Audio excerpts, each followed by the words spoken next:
Federal investigation agencies جو ہماری دو ہیں،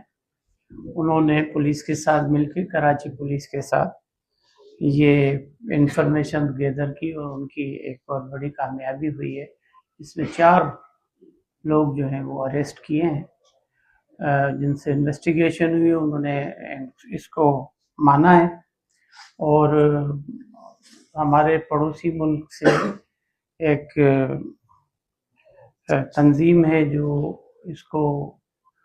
ہینڈل کر رہی تھی، ان 4 لوگوں کو، اور وہاں پر وہ جو ہینڈلر ہے موجود ہے،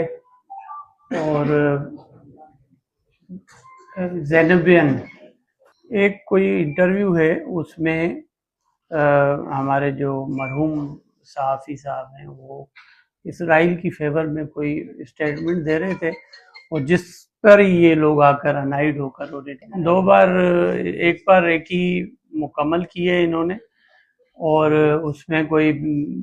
ان کو ٹارگیٹ ہٹ نہیں کر سکے ہیں وہ۔ اس کے بعد 2 دن کے بعد پھر انہوں نے اس کی ریکی کی ہے۔ نارمل قسم کے لوگ ہیں جو ریکی کر رہے تھے۔ یہ لوگ جو ہیں اپنا 4 جو لوگ ہیں، ان کی جو مین آدمی ہے اجلال، اس کا تو کرمنل ریکارڈ، یہ کرمنل تو ہے، اور اپنا تفصیل میرے خیال میں ابھی میرے پاس اویلیبل نہیں ہے، بتا سکیں گے ایس ایس پی صاحب۔ اس کے علاوہ جو 2 اور ہیں، دے آر ایکچولی کرمنل، لیکن پاکستانی ہیں، کراچی کے رہنے والے ہیں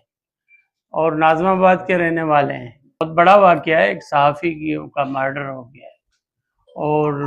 اس میں ہمیں افسوس ہے گورنمنٹ کو، لیکن اس کی امیڈیٹ جو ودن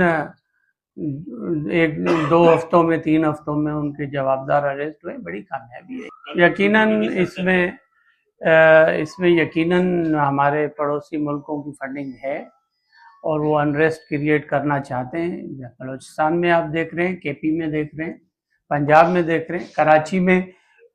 میں سمجھتا ہوں کہ وہ انٹینسٹی نہیں ہے، because of law enforcement agencies, اور پولیس کی کارکردگی آپ کے سامنے ہے۔ دیکھیں،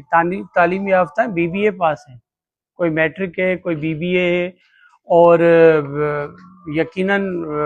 کچھ جو ان کی کاسٹ ہیں وہ دیکھیں تو، اور سٹی کے ہیں، شہری لوگ ہیں۔ دیکھیں، فیڈرل گورنمنٹ کا یہ ان کا ڈومین ہے،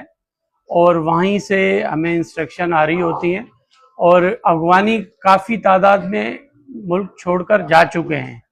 اور وہ آپ ایویڈنٹ ہیں اس کے لیے بالکل، اور